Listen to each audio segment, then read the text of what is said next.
The Blackpink antis are mad because the Pinks have been booked and busy, you guys. Completely booked and busy. Can you guys believe that each of the Pinks have their own fashion campaign for this latest season, you guys? Like each of the members, all four members, Rosé, Jennie, Jisoo, Lisa, they all have fashion campaigns and we need to get into them, you guys. Welcome back to one of my favorite videos where I go through all the fashion campaigns from the season. This one is specifically for Blackpink because like I said, each of them started their own campaign. I'm gonna go through the campaigns, I'm gonna go through the brands, tell you what the vibe is, what I liked about the campaigns, what I didn't like, what I hated, what I loved. Then I'm also at the end, I'm gonna rank all the campaigns because you know what? Let's just be a little bit messy, you guys. But yeah, before I get into all of it, make sure to subscribe to Fashion Alt if you wanna see more videos like this where I talk about the worlds of K-pop and fashion. Speaking of booked and busy, the way Jisoo just does everything that comes her way, you guys, the way she just has so much time, like she really does it all. She's acting, she has an album, she's starring in a Tommy Hilfiger campaign for this latest campaign. Homegirl actually does it all, so shout out to Jisoo.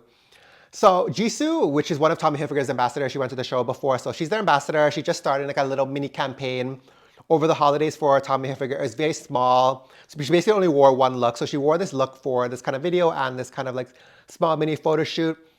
The look was not my personal favorite in terms of Tommy Hilfiger. I definitely think they could have picked better pieces to highlight, especially on Jisoo, and especially if they were picking pieces to highlight their brand or pieces that they would have maybe wanted to sell more. So I think she looks good in the thing, but I don't know. I just feel like they could have done a little bit better in that sense. So she wore this kind of like mini jersey, mini dress. I can't see the sleeve, but I'm assuming it's kind of like a short sleeve one.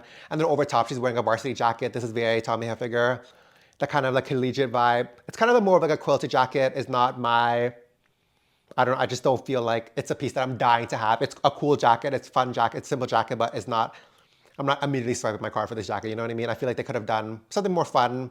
Maybe something that's slightly like more girly, but I get what they were going for with the collegiate jacket. But yeah, like she's in front of this claw machine.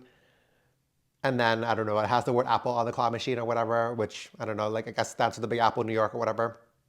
But yeah, and then the next one is like shot through the thing and they have like a little campaign image with her. Have you guys listened to her new album? Everyone's saying it's so good, I need to listen to it. But yeah, like this is Jisoo's little mini campaign with the thing. Like I feel like Jisoo, she's always showing a range. Like sometimes she'll do like a very high-end one like Dior. Sometimes she'll do like a very middle, like contemporary one, like for self-portrait, and then sometimes she'll do something a little bit more accessible to her fans, like the Tommy Hilfiger, which I can appreciate, and she's always like looking good in all the campaigns. But for this specific Tommy Hilfiger campaign, I don't know. I feel like since they already had her, they could have done something slightly bigger, something more grand, or styled it in a way that really would have made it a little bit more, I guess, desirable. But maybe I'm not the target audience for that, you know what I mean? Maybe like it's for like the girls, and like how do you, like if you're a girl, like how do you feel about this campaign? Like do you feel like the pieces they highlighted are like very desirable, or like you're dying to pick out the pieces, or do you feel like the pieces are just like whatever, or like you would have liked to see a Jisoo on different pieces? I don't know. Let me know if you're a Blink. Let me know in the comments how you feel about this campaign so far. Rosé has actually become a certified Hollywood it girl, and this latest campaign for Skims that she starred in for the Valentine's Day collection really solidified that fact, you guys. Like the way Rosé has just been dominating. I've been listening to her album on repeat, and this latest campaign with Skims, you guys, is actually so good. I really like the campaign. I think it's so cute. So, like I said, she's starting a campaign for Skims, which is Kim Kardashian's like fashion line, kind of like more like shapewear, but it's really since expanded to a more lifestyle brand, and that's exactly what we got from this Valentine's collection. It's such a cute like campaign, you guys. So it's a Valentine's collection. The collection's like very like hearts everywhere, you know, heart cutout things and that. But the actual campaign itself, I thought it was like really well done. It was really tasteful. It was like very fun and flirty, I would say. So she had this kind of like curly pin-up hairstyle, which is fun. And then she has all these kind of different props that she's playing with. We'll go through one at a time. The first image is that she's kind of laying on this heart-shaped podium thing, which I guess is inspired by like, you know, like those like very like tacky, but like fun, like heart-shaped beds you see in the hotels. It's kind of like that vibe, but this is a podium. She's wearing this cute little like mini dress with the lace detailing at the bottom with the hair, like I said, and then these kind of like high socks and this little kitten heels. The pose is fun. I think the way they did it, shot in the backdrop, it was kind of like this carpeted velvet thing, and the podium, I think it was well done. Next is kind of like this matching sweat set with the heart prints, like these candied hearts, and then the tights, the hoodie or whatever, the hair peeking out of the thing. Next is like the Cupid's bow, obviously. This is very cute as well, with like the lips on the camisole and the little like, booty shorts or whatever, and then the socks. And then moving on to the rest of the campaign, like a heart cutout, like sweater dress, heart props or whatever. The props in this campaign were actually kind of fun. Sometimes I like I said, like these plain backshot campaigns are my personal favorite, but when there's props like this, it makes it feel a little bit more fun. And the way they shot it kind of has like that kind of direct flash vibe to it, very like you and your lover in a hotel room and like they're just taking pictures of you using a digital camera, like that kind of like glam vibe. You know what I mean? Like that's what I read from this. Next, she has this kind of a heart balloon. She's kind of more like kneeling down with this kind of like powdered lips pose, very cute. Next is like this heart with like the lace trim. Again, like basically all these like random, like very easy to wear, easy to buy pieces that I would want to be like, oh, like I want to buy this, or like things I could actually picture myself buying, you know what I mean? Like this overall campaign there's around like 10 images or so, and I think it's like very well done. I think they highlighted pieces very well. They highlighted Rosé's look very well. You guys know that recently I've been into like her kind of curly hair. It's fun. It's a fun departure from her like very like long, slick, straight platinum blonde hair. Lisa just starred in her first campaign for Louis Vuitton since becoming a Louis Vuitton ambassador. And I can honestly say wholeheartedly that she really devoured this campaign, you guys. Like this campaign really, really did eat. Can you guys tell this is already gonna be my ranked #1 campaign? So Lisa, she's honestly such a good Louis Vuitton girl. So she just starred in the brand's new Spring Summer 25 campaign. And what I really, really, really like about the campaign is that they highlighted pieces on her that really felt like they fit her well, and it was very true to Nicolas Ghesquiere's DNA for Louis Vuitton. I feel like his silhouettes for Louis Vuitton are so distinctive. You could look at a dress and be like, okay, that's Nicolas Ghesquiere's Louis Vuitton. And for him to use it on Lisa in a way that feels like very believable and very convincing, it's just like, I love it, you guys. Like it just looks so good. And the thing with Lisa, I find, is that she actually, to her, she has this very like late 80s, early 90s glam to her that just looks really good. So there's about 5 or 6 images and they all are styled to like perfection, you guys. They're styled so well.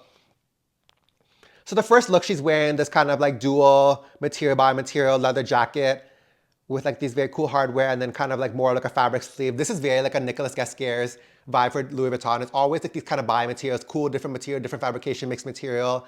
And then she's wearing this kind of new bag that Louis Vuitton's been doing in this grain leather. It's very cute in this size with these kind of like charm with the, I don't know, like these, it feels very old, it feels very like vintage, but also modern and futuristic at the same time, which is another like hallmark of Nicolas Ghesquiere's Louis Vuitton. Like it feels, he utilizes the concept of time very well. Everything feels very like future vintage. Next image, she's wearing this kind of like balloon sleeve striped jacket type of thing that like cinches at her waist, layered over this kind of cardigan, and then a bunch of these amulet type of jewelry with the rhinestones, like the stones that feel very like 80s, 70s, 80s, you know what I mean? Feels very vintage.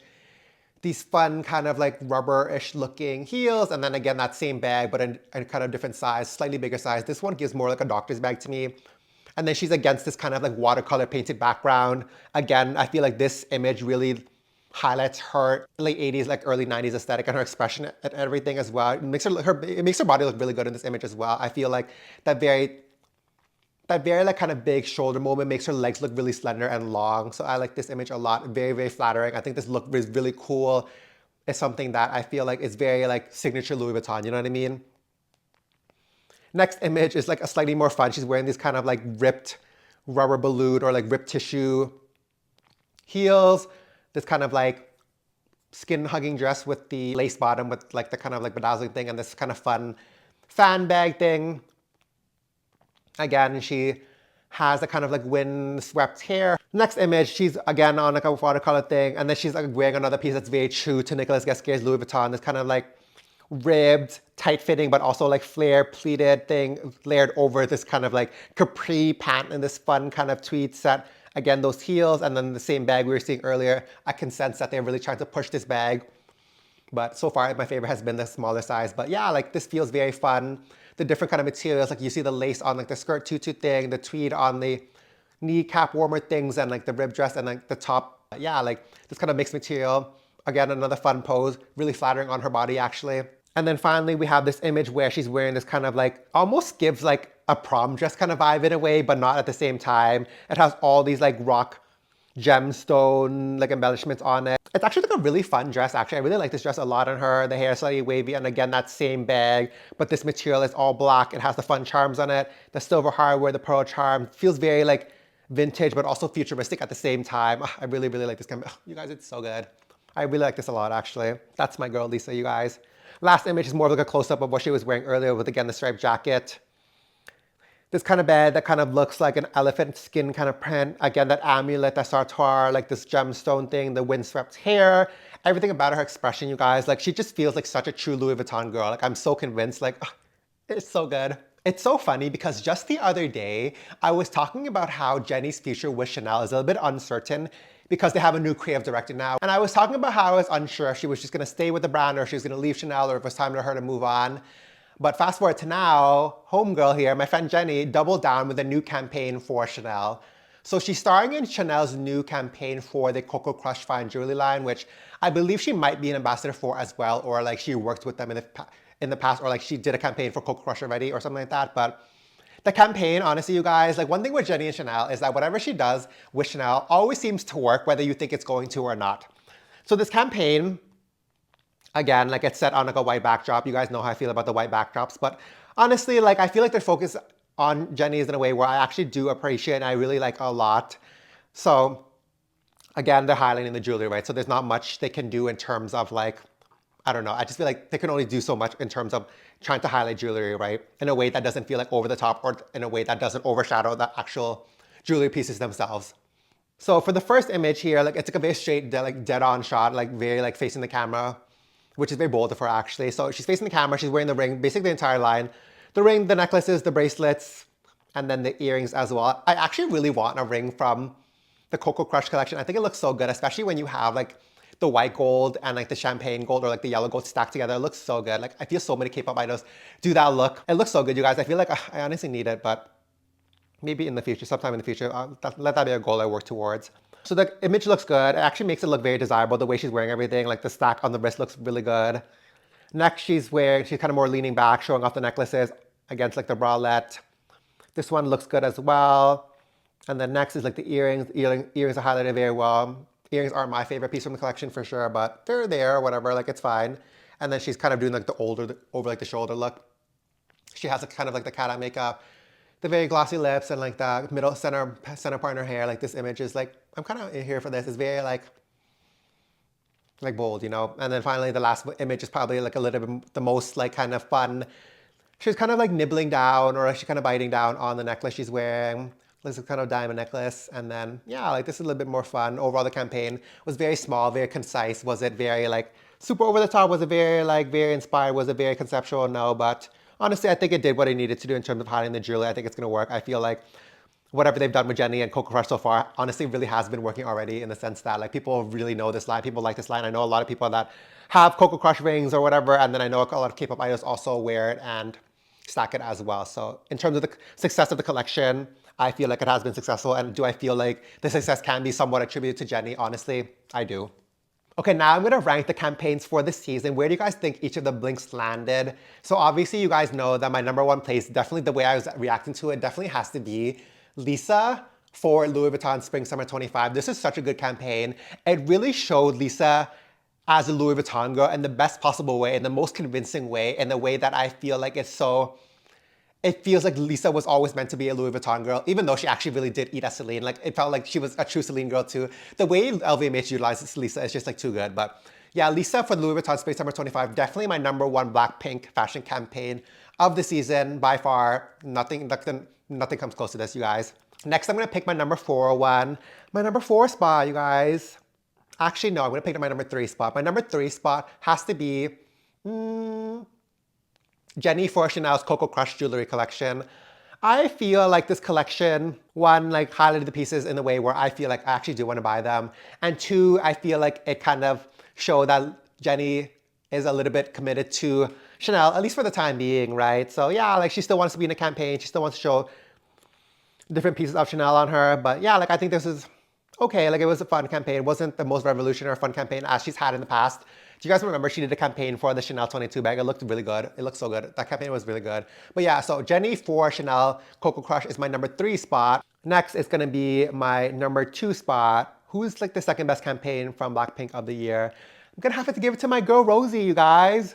Rosé, the campaign, so Rosé for Skims is my number 2 spot. I think the campaign was fun. It was very fun and flirty. It was very fun for Valentine's Day. I think it did exactly what it needed to do. It showed off Rosé in a fun way and also showed off the collection in a fun way where I felt like It highlighted the pieces well, it highlighted Rosé well. There was a lot of variety, there's a lot of props. They did it in a way that felt like very Valentine's Day, right? Like I felt very like, cool girl, that's really loves Valentine's Day, right?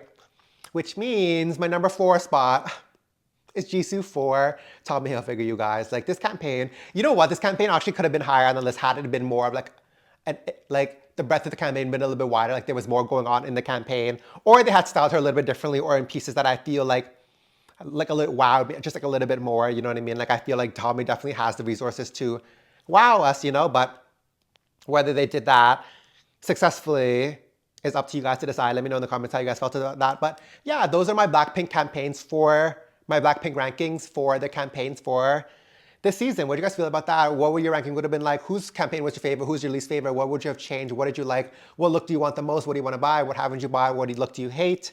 Let me know in the comments and make sure to subscribe to Fashion Alt because my name is Kevin and I always make fun videos like this about K-pop and fashion.